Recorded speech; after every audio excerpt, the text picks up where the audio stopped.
Morning, my name's Gary, welcome to the Tartan Groundhopper, and again we are in Glasgow Airport. We are off to London, so come along with us and enjoy the fun.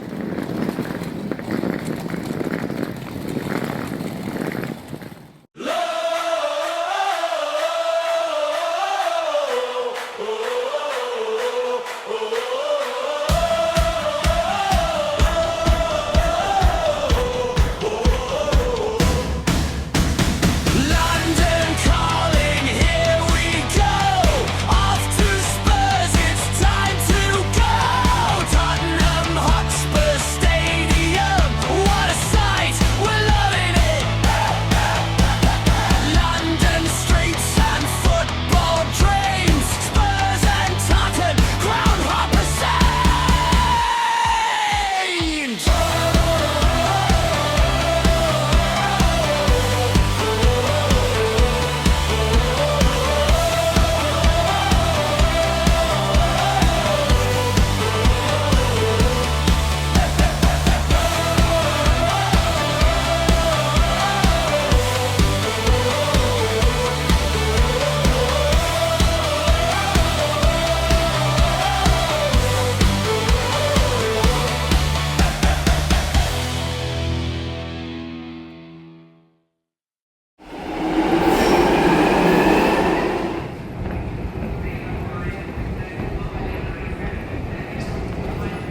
And just like that, folks, we're in London, ready to see the game now.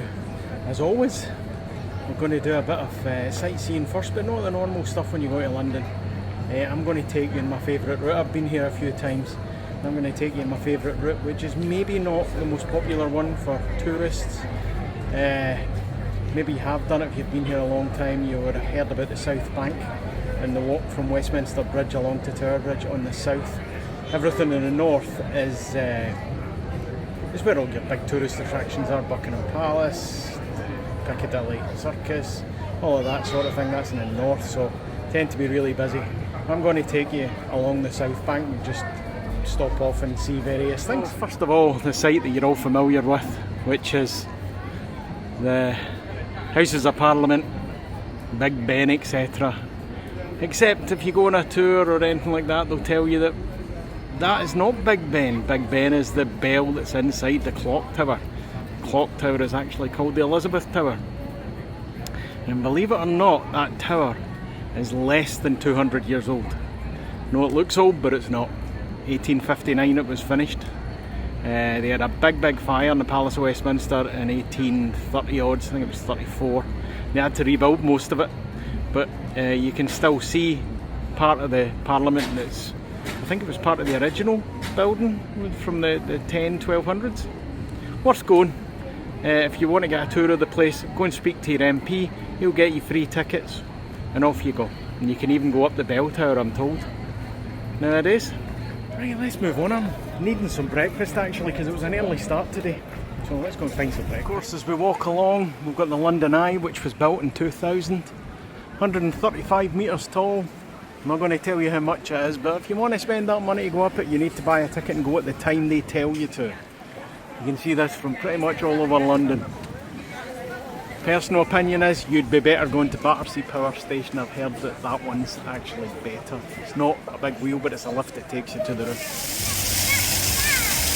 You walk along the south bank, you're going to run into these little markets. I think this is a book market if I remember right.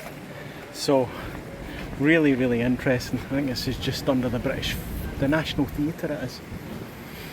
As you can see, the weather, the tide is out. We've got some mudlarkers looking for treasure. You do this every day, find old coins and stuff like that. And I'll tell you what, you want to wash your hands if you're mudlarking, or use gloves, because that is one dirty river. Now we're at a place called Gabriel's Wharf. You can obviously St Paul's Cathedral in the background, the City of London, and your big buildings.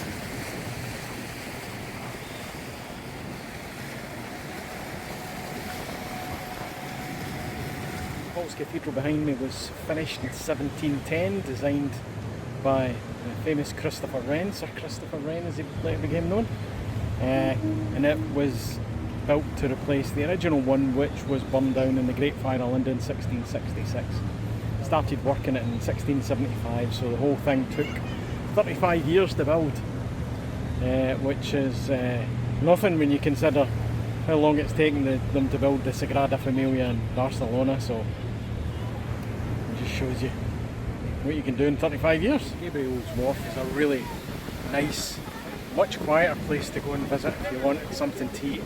There's little independent shops just round that corner, just up the alleyway. A really, really nice place to go, and you have that wonderful view in front of you. There's some pubs and bars. You can see one behind me. It's got a little roof terrace. Lovely to sit up there with that view behind you, especially for an evening. Made my way onto the pier here. You can really see now. I know the tide's out, but that is just ridiculous. I've never seen the tide quite so far out like that.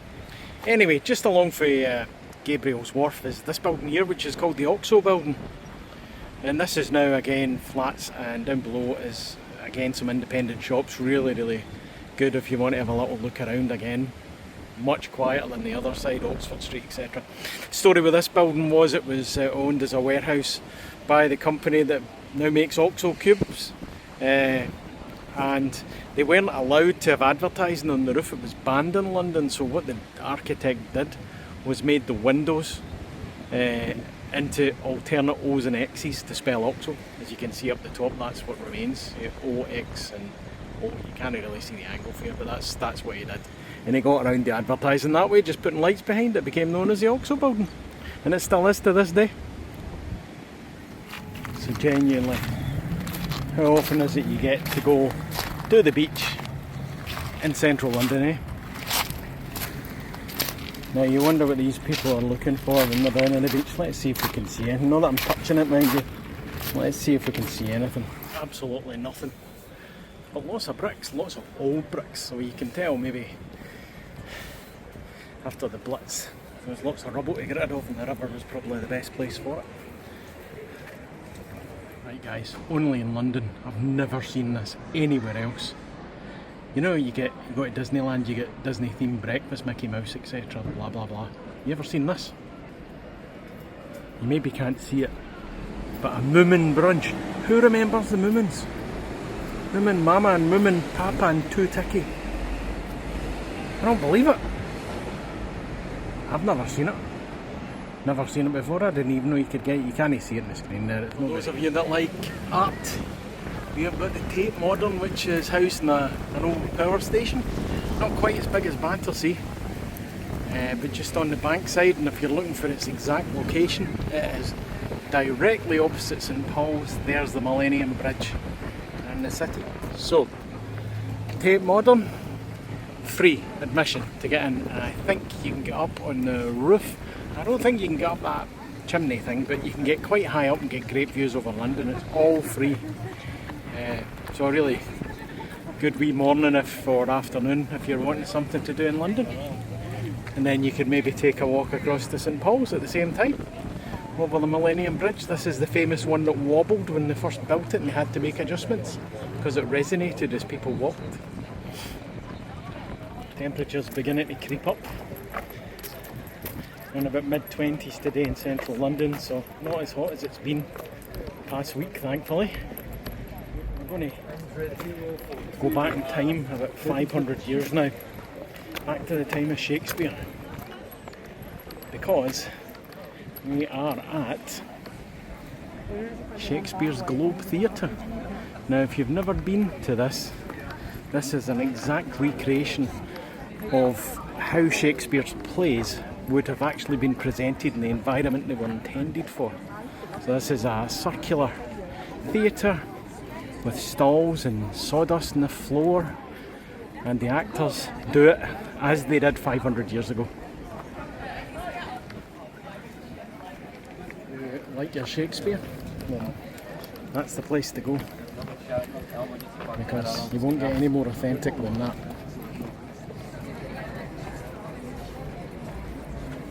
Really cold, but it was only built a couple of decades ago, I think. But it was built on the original site that there would have been theatres of that type dotted about back in the 15th and 16th century. This was not the best part of London back then. There's lots of dodgy things going on, but that's where they put their theatres. Now we're heading, you can see the Shard in the background there, we'll go over that later. We're heading towards Borough Market, which is another, it's not a secret, but you know, a lot of people won't realise what's in there if they've never been. If you're wanting your lunch and you're not sure what you want, if they don't sell it in Borough Market, it's not worth eating. It's all street food. Anything you can think of, they probably do it there. So yeah, if you're visiting London, get to Borough Market. The kind of lead up to it is your old style buildings like this, and it's just a lovely lead up to it. The sign outside the pub just says it's one of the few buildings in the area that survived the Great Fire of London, which is why it looks so old. I don't think it's quite that old, but anyway, maybe it is, and that's what their claim is. Another good place to visit is this place called the Clink Prison Museum. This was the name. It's like an old medieval style prison that you can go and have a walk around. But what's important is its name, and that's why people know prisons as the Clink. This is where it comes from. The original Clink prison. Corner are all the remains of the Bishop of Winchester, or the Palace of Winchester, not Westminster, Winchester. This is from around about 12th, 13th century, and that's all that remains of it. Incredible when you think about what it's survived, that wall, up until now. There's a huge great hall. Then you turn the corner and you've got this, and before anybody gets too excited, this is not the original Golden Hind, this is just a reproduction of Sir Francis Drake's ship. Otherwise it would be in remarkably good condition. But you can visit it if you want and have a look around and see the conditions that they lived on when they were going on their expeditions. I can bet there's loads of people been to London and never ventured in the South Bank and seen some of this stuff over here. It's so much better.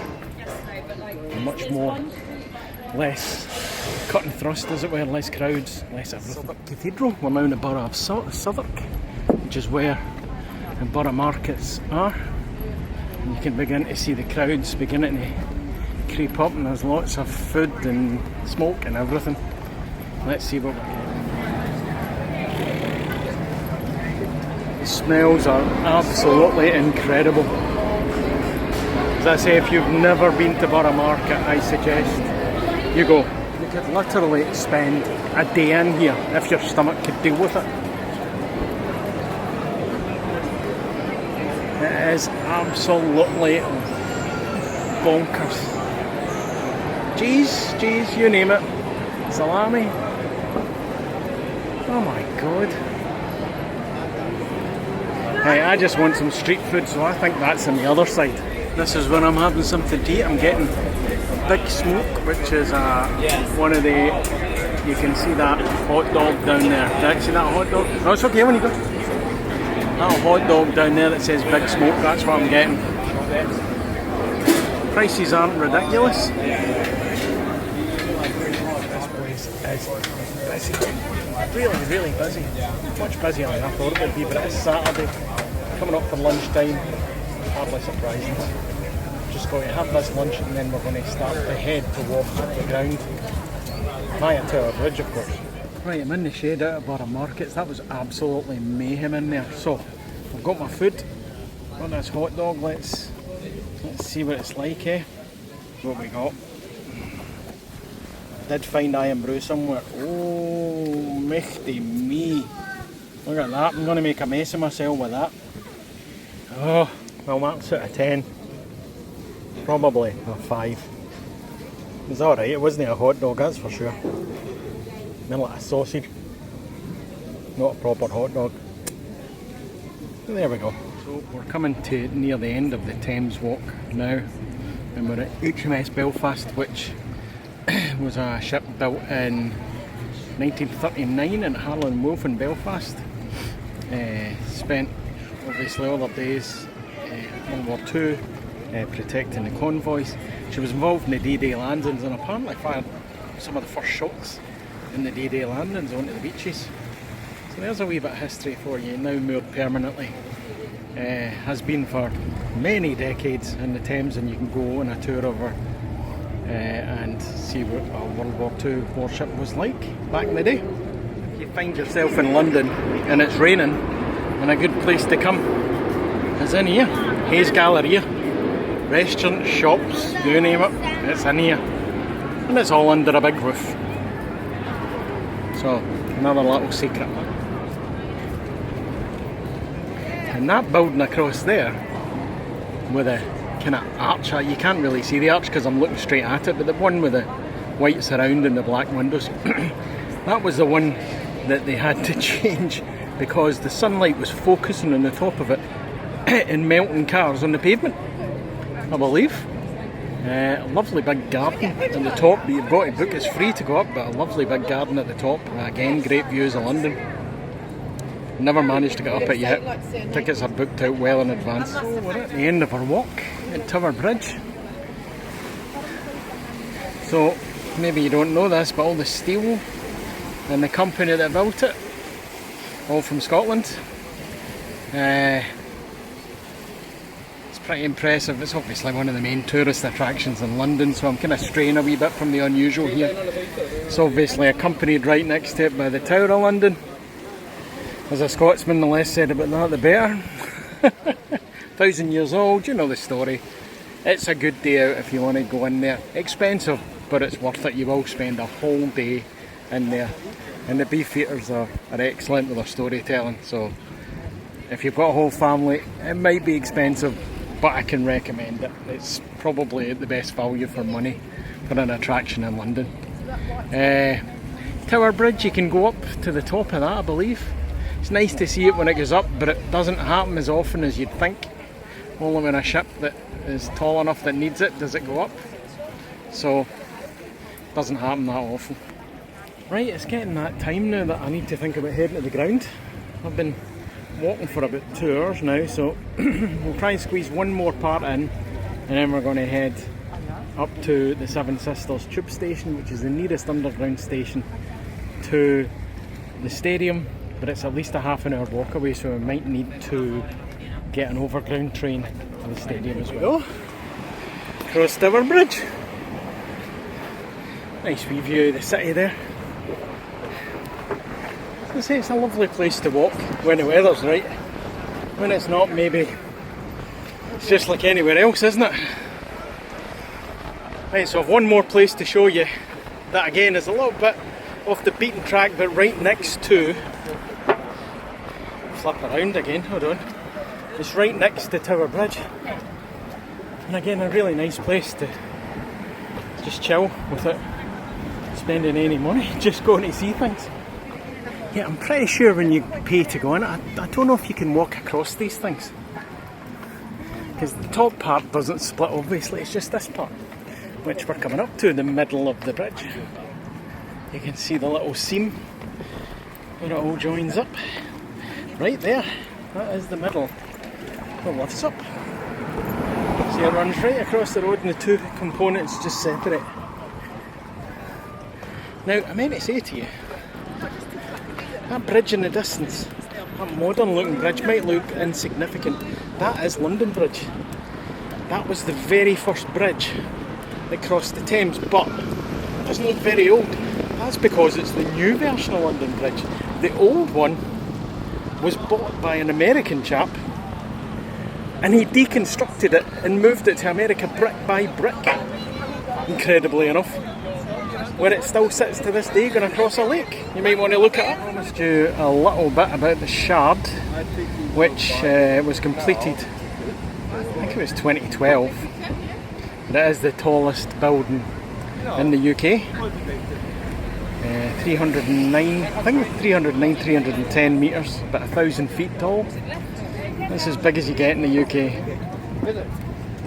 Nothing compared to New York, I don't think. Bridge, guys. You enjoy it, keep up. Time for my last little hint and tip for London. If you come off Tower Bridge, if you're walking from south to north, come off Tower Bridge and turn right towards the Tower Thistle Hotel. Okay folks, here is my last tip. If you get to the Thistle Hotel, just walk through the Thistle Hotel, a great place to stop for toilets, etc. Go out the other side and to St Catherine's Dock, which again is full of lovely big expensive boats, but nice restaurants, cafes all around. There's a lovely pub at the end there you can get a drink and a meal in. It's just really, really nice. Still an active dock. You can get out there if the boats need to. That's St Cat's Jazz Club. Yeah, St Cat's Jazz Club. Yeah, so really nice place to come. Probably be really good tonight, Friday, Saturday nights. Busy, I expect also.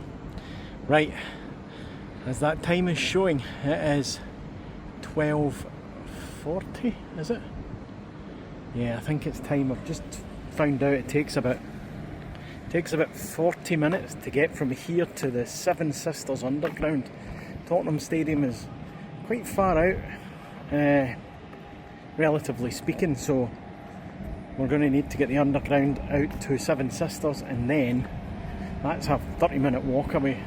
But I've got a ticket. I could jump on a bus if I can figure it out on the tube on the way there. Up by the Tower of London now. Going to Tower Hill Underground Station. This is the moat. It used to be full of water back in the days. They let the Thames in, and I've stopped those wanting to try and get into the tower. If that was their aim.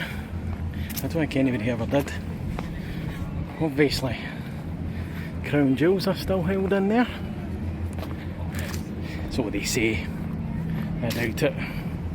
I think they're fakes, but who am I to say?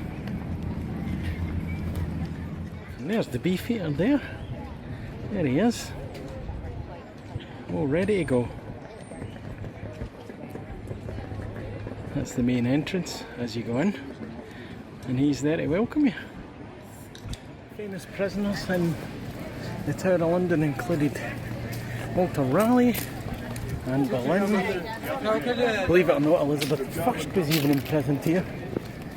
And one of the last prisoners to be held here was Rudolf Hess, who ironically crash landed his plane just outside Glasgow, and he was shipped all the way down to here and held here.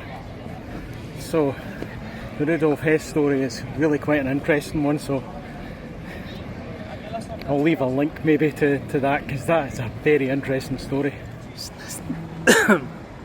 Was this not the building in James Bond?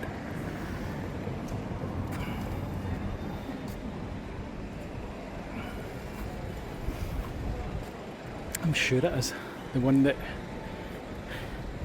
the guy tried to attack him, and he took him up to the Scottish Highlands. I'm sure it was this one.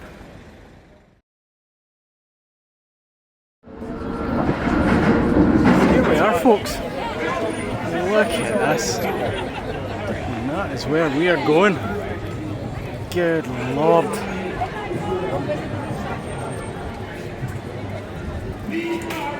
I think it's down there actually, where the... Oh, gentlemen! That's nice. Wow. Do you know what I love? What I love is they've got people in bright yellow shirts with "Here to Help." So for people like me, I have no idea what I'm doing, where I'm going, it's great. They just point you in the right direction. And there they are.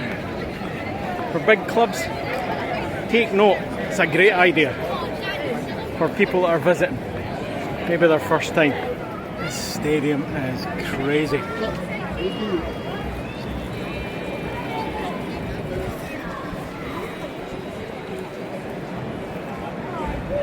As you know what, I like to cover every game and give it some sort of Scottish angle.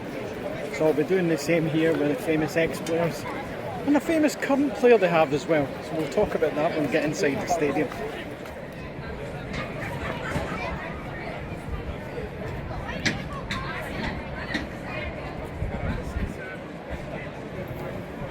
Again, doing it really well around the streets of the stadium.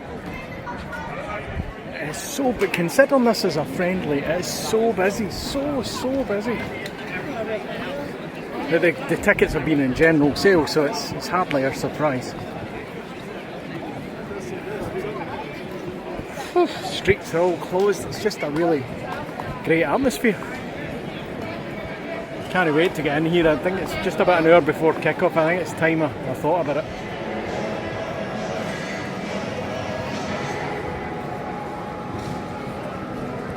Let's get in this ground and see what it's like from the inside. It's fantastic outside.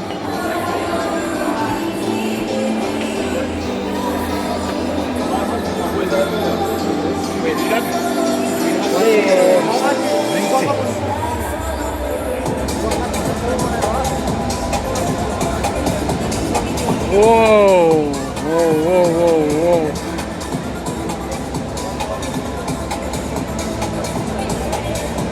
What can I say, guys? Wow. Done a good job with the place. For sure.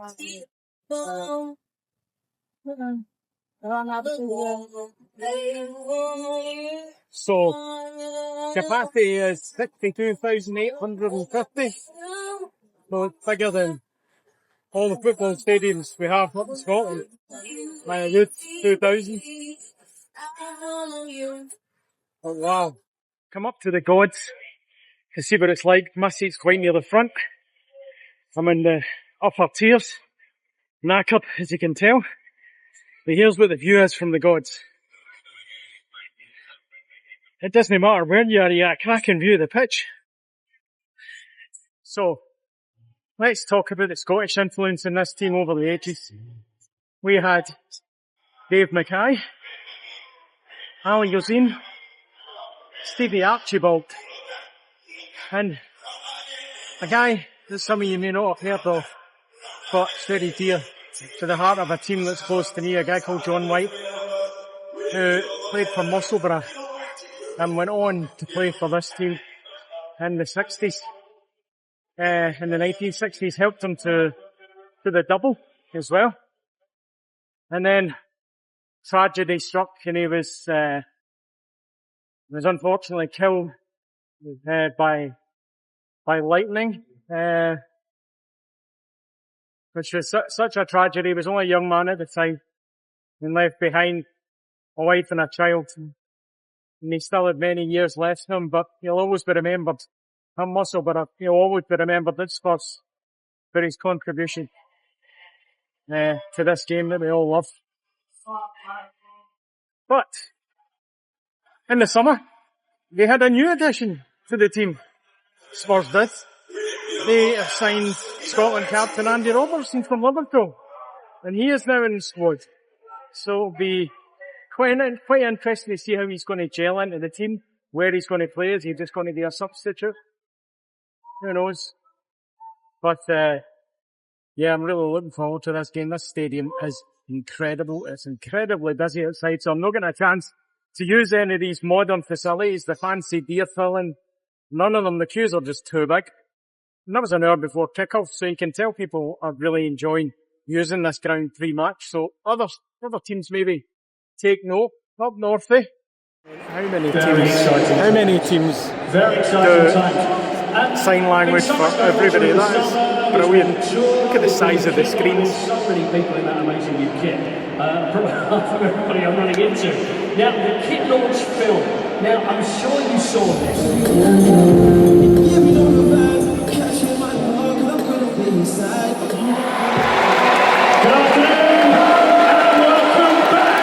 to Tottenham Hotspur Stadium, the world famous home of the Spurs.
Good pressure. Off.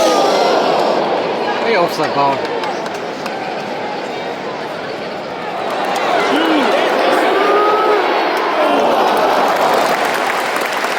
Good try.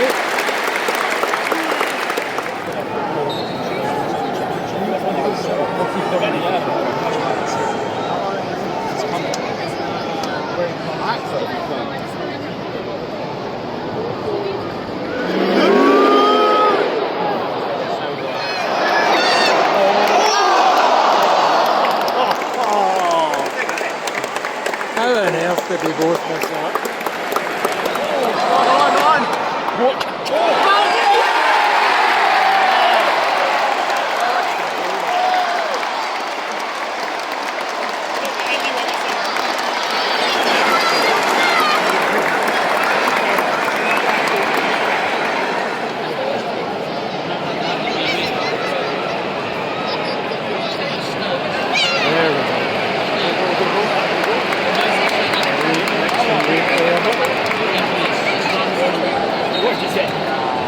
There we go. Well taken. What a save.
The reaction to the water break inside the stadium is not good.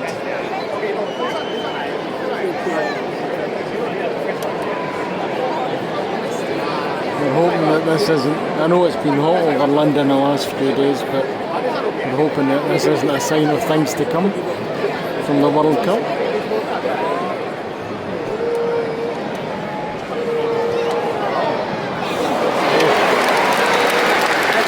Good try.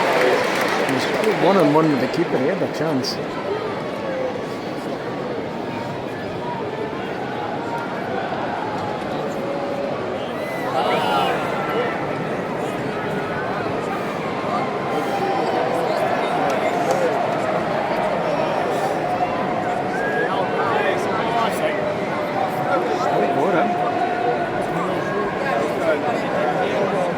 Hoffenheim are up as well.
So,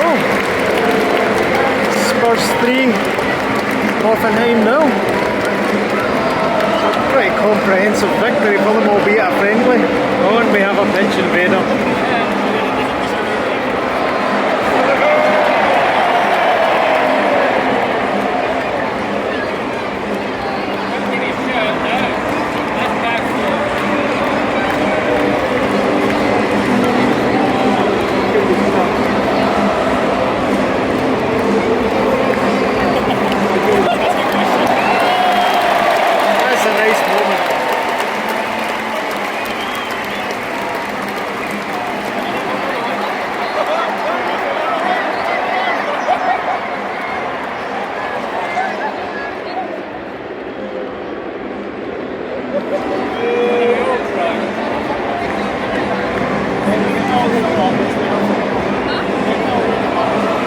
Nice moment. He outran the stewards to get the goalkeeper shut. He's fully kitted out the goalkeepers. My goodness. We have what's going on here? What on earth's going on, by the way? That's a fully grown man. What's happening?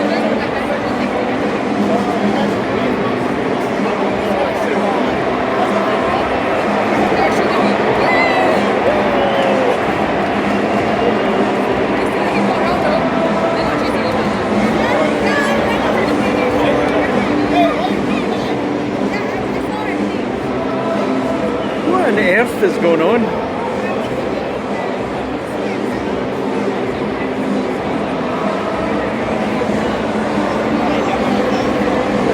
Who is he?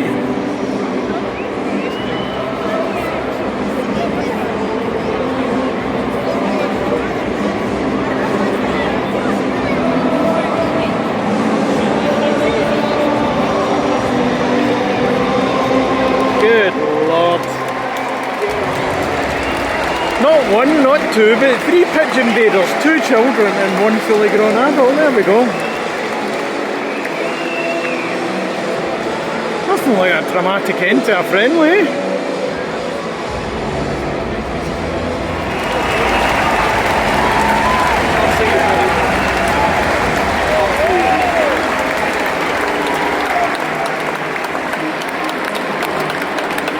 There's Andy. Well done, Andy. That's your home debut.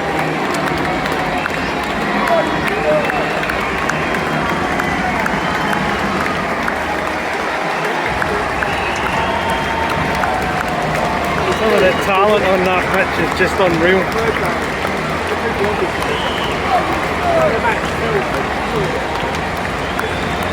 Hopefully they can give this stadium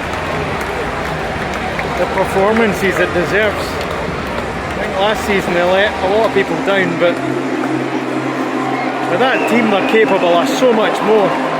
More kids coming on.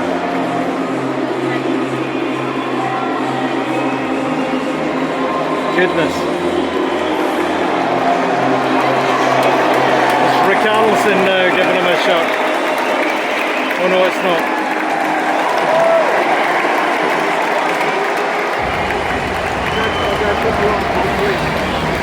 Dearie me. These stewards have got their work cut out for them. I suppose these shirts are worth more than money to these kids.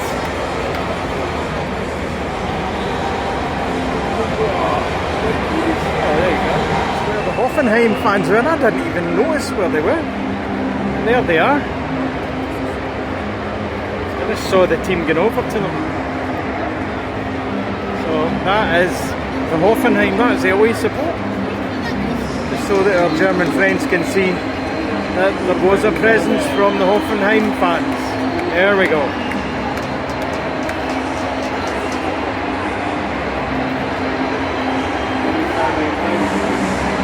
So it was a typical friendly. But Spurs outplayed Hoffenheim, no doubt about it. Although Hoffenheim had a few chances, they just weren't as clinical as the Spurs were. And I've got to say, this was the Mikey Moore show I think Rangers supporters will be thinking what might have been with Mikey Moore, because he now looks as if he's cementing a place in the Spurs first team. He ain't going anywhere. 2 goals today, and he looks as if he's born to be in this team. So we shall see how this season pans out and where he ends up.